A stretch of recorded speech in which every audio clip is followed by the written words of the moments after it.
Muchos me han estado pidiendo una opinión sobre esto y finalmente ayer por la noche, de madrugada, hice un maratón con el documental y esta fue mi reacción al terminar de verlo. Acabo de terminar de ver el documental de Osho, en Wild Wild Country. En realidad de Osho tiene muy poco porque de sus enseñanzas casi nada, más que todo habla sobre la comunidad que creó en Oregon. Creo que lo más valioso de este documental es la forma en la que actúa Estados Unidos como Estado, como nación ante este caso, que me parece que los deja un poco mal parados. Y bueno, nos vemos en el video de mañana, así que cuídense, chao. Y bien, ahora que ya he ordenado mis ideas, vamos a analizar la esencia del documental. Y de paso, de taquito, te daré mi opinión sobre el gurú Bhagwan Shree Rajneesh, u Osho para los amigos. Así que prepárense un café y pónganse cómodos porque esto va a estar con muchos spoilers, pero también muy interesante. Namaste.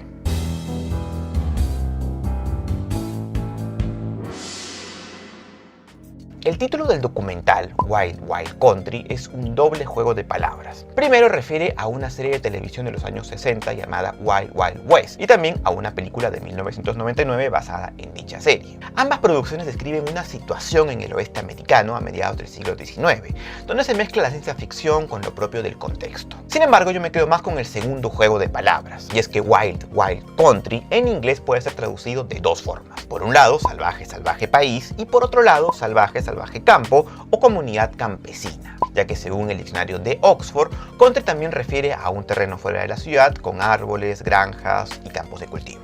En ese sentido, el documental nos plantea una ambigüedad desde el título hasta el final, ya que nunca se sabe a ciencia cierta quién es el villano y quién es la víctima. Si estaba en lo correcto Estados Unidos defendiendo la tranquilidad de los pobladores originales de los condados de Oregon, pero presentando demandas insustanciales, siguiendo teorías de la conspiración, recurriendo a estrategias bajas como debilitar moralmente a Bhagwan, llevándolo de ciudad en ciudad para que duerma en una decena de cárceles en 3 semanas, para que finalmente se canse y se declare culpable, o estaban en lo correcto los Rajneeshpuram, que se aferraron a la Constitución, que tomaron el control por vías democráticas, utilizando a su favor el derecho a la libertad de culto y a la tenencia de armas, bajo quizás el eslogan conocido de la bandera de Gadsden que dice "no me pisotees". O por último, si era justificable o no la posición de Ma Anand Sheela, que desde el principio es pintada como la villana, sobre todo cuando es esa broma de que me acusaron por intento de asesinato, pero yo siempre termino lo que planeo, y luego añade "ese fue un chiste".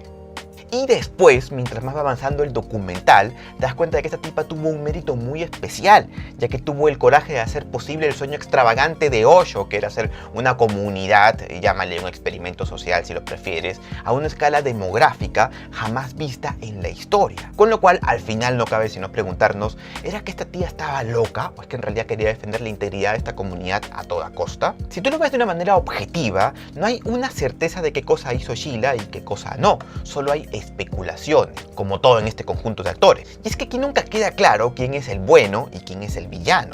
Y eso resulta fascinante porque te mantiene prendido durante 6 capítulos de 1 hora y cuarto cada uno. Y al final no solo no hay una conclusión, sino que nunca consigues tomar parte por nadie. Puede que haya personajes que te caigan mal. Comprendo que Sheela puede ser uno de ellos. Y también puede haber personajes que te caigan bien. Por ejemplo, el abogado Swami Prem. Pero en general, si tú has visto el documental así como yo, vamos a coincidir en que no hay ninguna certeza. Ahora, de repente para muchos esto puede ser una desazón porque quizás, así como yo, esperábamos ver más sobre la vida del gurú Bhagwan Shree Rajneesh, a quien por economía de palabras llamaré de aquí en adelante Osho, que fue un nombre que adoptó posterior a los hechos. Pensé, por ejemplo, que se daría más de su juventud, de cómo se formó, de su pensamiento, pero en realidad nada de eso.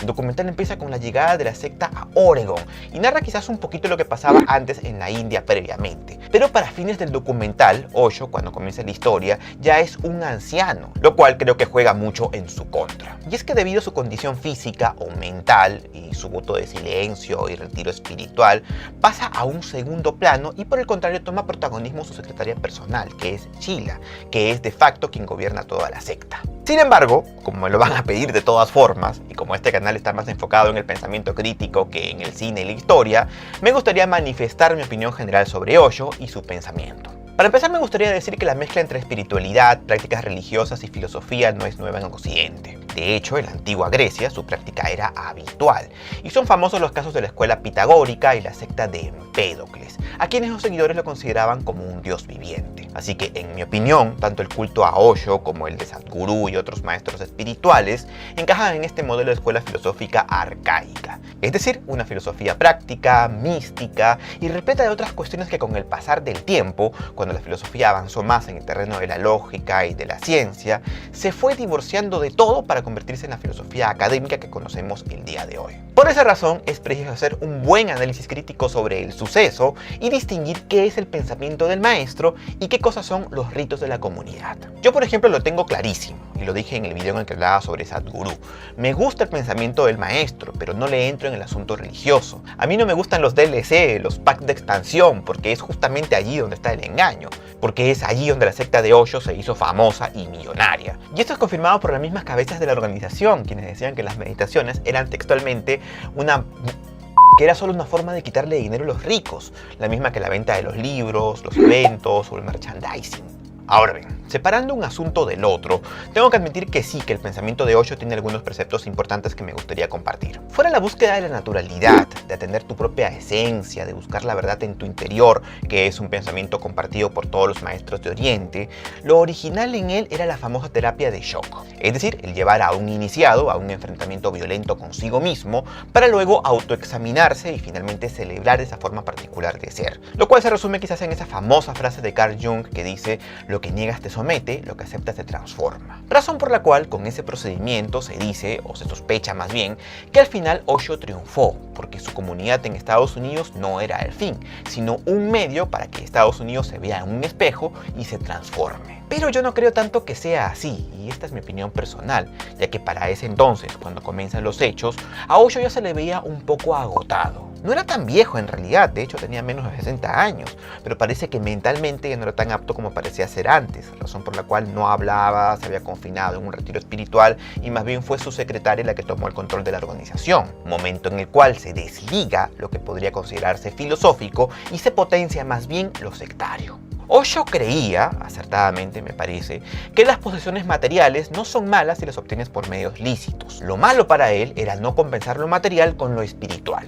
Con lo cual, quizás siguiendo el vitalismo de Nietzsche, quería crear a un nuevo tipo de ser humano, a un humano más evolucionado, que sea la fusión del materialista occidental y del espiritualista oriental. Esto me parece bien bacán, pero como repito, no da para meterme en una secta. Pero en fin, la cuestión es que no era una organización pequeña, sino una secta con cientos de miles de seguidores y con poder político y económico. Y eso, por supuesto, no solo preocupó mucho al estado de Oregon, sino a toda la nación.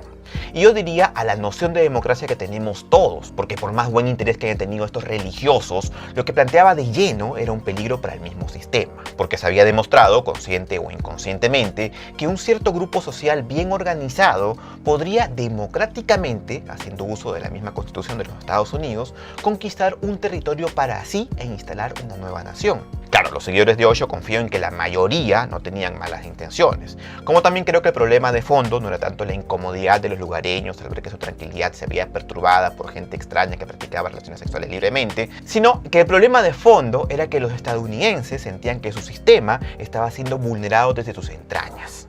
En ese sentido tengo que resaltar lo paradójico del caso, porque resulta que los Rajneeshpuram fueron más estadounidenses que los estadounidenses, y esto atemorizó a los mismos estadounidenses. Razón por la cual se explica todo el mecanismo legal que se desplegó para ponerle frenos a la organización, lo que dice mucho de cómo funcionan las cosas en aquel país, o en palabras del abogado de Osho, cuando Estados Unidos decide ir por ti, te va a detener como sea y a cualquier costo. Y es por eso que Estados Unidos, a pesar de que sabe mucho de ciertos delincuentes, la mayor parte de esta información son cosas que no se pueden utilizar en un juicio, ya que es información obtenida de forma ilícita. Y esto acaba con que el delincuente en cuestión no acaba siendo procesado por sus supuestos crímenes, sino por cosas colaterales, como por ejemplo Al Capone.